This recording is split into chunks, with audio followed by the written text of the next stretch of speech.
तो hello friends, welcome back to my channel. Friend, आज के इस वीडियो सीरीज में हम लोग बात करने वाले हैं अपने वेक्टर कैलकुलस के अंदर अगले टॉपिक के बारे में, जिसका नाम है लीनियर इंटीग्रल। इस वीडियो में हम लोग लीनियर इंटीग्रल के सारे कंसेप्ट को डिस्कस करेंगे और साथ ही साथ इसके जितने भी इंपॉर्टेंट क्वेश्चन होते हैं, जितने न्यूमेरिकल क्वेश्चन होते हैं, उनके द्वारा हम इसे समझने की कोशिश करेंगे। तो यहाँ पे लाइन इंटीग्रल कह रहा है, तो लाइन इंटीग्रल के लिए सबसे पहले एक फार्मूला यहाँ पे दिया हुआ है।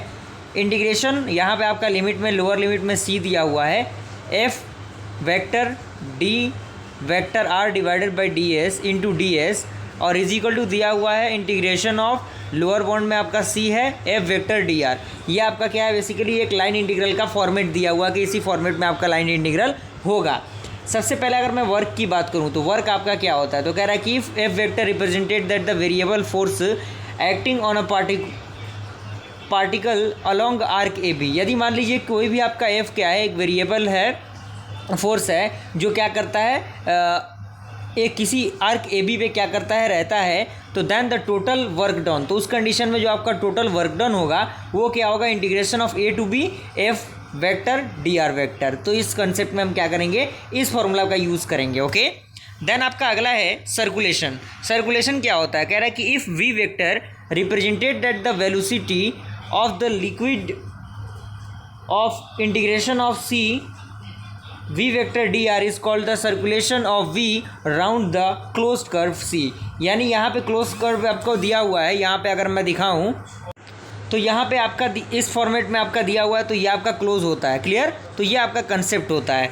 तो उसके बाद कह रहा है कि if the circulation of v round every close curve is zero then v is said to be the irrotational. Okay, तो यहाँ तक आई होप कंप्लीटली समझ में आया होगा।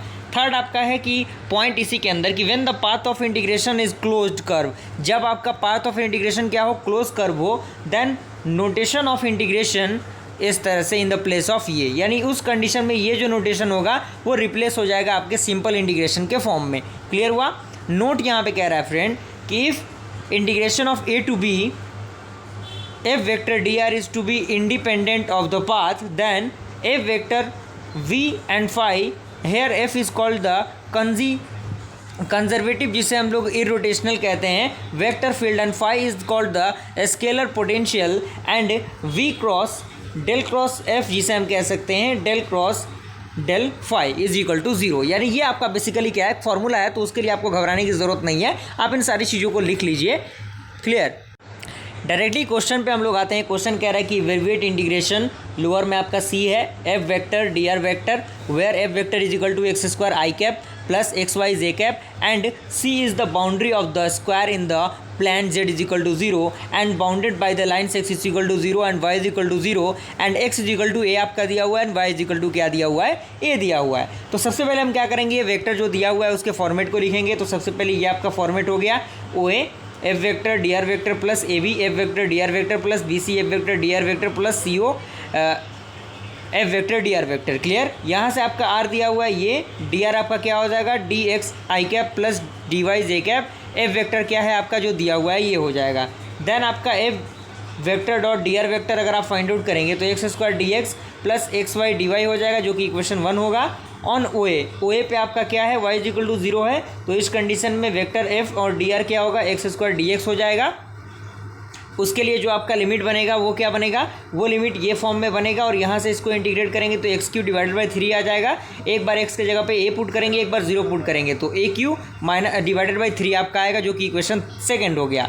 अब क्या है, a माइनस बी, ए क्या, ए बी क्या है आपका, एक्स इज इक्वल टू ए के इक्वल है, तो डी एक्स क्या हो जाएगा आपका, 0 के इक्वल हो जाएगा, क्योंकि कांस्टेंट का डिफरेंशिएशन 0 होता है। तो यहाँ से एफ डॉट डी आर क्या होगा, ए वाई डी वाई होगा। उस कंडीशन में आप इसको इंटीग्रेट करेंगे वाई के रिस्पेक्ट में, तो यहाँ पे ए क्यू डिवाइडेड बाई 2 आएगा। ओके, उसके बाद बी सी के लिए आप सॉल्व करेंगे तो वो minus A Q divided by 3 आएगा। आप उसके अकॉर्डिंग सॉल्व कर सकते हैं, सिंपल सा इंटीग्रेशन का फंडामेंटल यहाँ अप्लाई होता है, और इसके द्वारा आप जो आपका सेकेंड, थर्ड और फोर्थ और फिफ्थ आपका इक्वेशन है वो इक्वेशन एक साथ कंबाइन हो जाएगा, तो आपका जो फाइनल आंसर आएगा ए क्यू अपॉन 2 आएगा। क्लियर हुआ।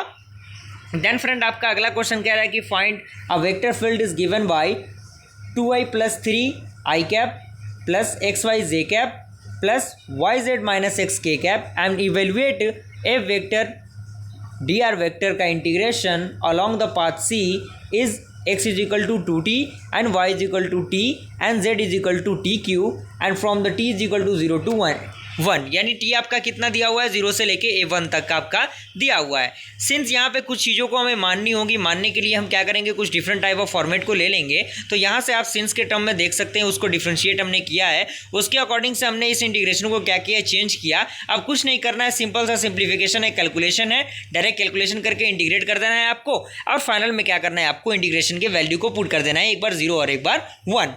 यहाँ से क्लियर हुआ पूरा कंसेप्ट। अगला क्वेश्चन आपका है, आप एग्जांपल के लिए ले लीजिए, इसमें वर्क डन हमें निकालना है। चूंकि हमने फॉर्मूला को ऑलरेडी डिस्कस कर रखा है तो फॉर्मूला में डायरेक्टली इसको सेट कर देना है और बारी बारी से इसको डिफ्रेंशिएट कर देना है, इंटीग्रेट कर देना है और जो भी इंटीग्रेशन होगा वो क्या होगा, इसमें पुट हो जाएगा। कोई दिक्कत वाली इसमें बात नहीं है। और ये कुछ क्वेश्चन है जो कि आपके प्रैक्टिस के लिए हैं।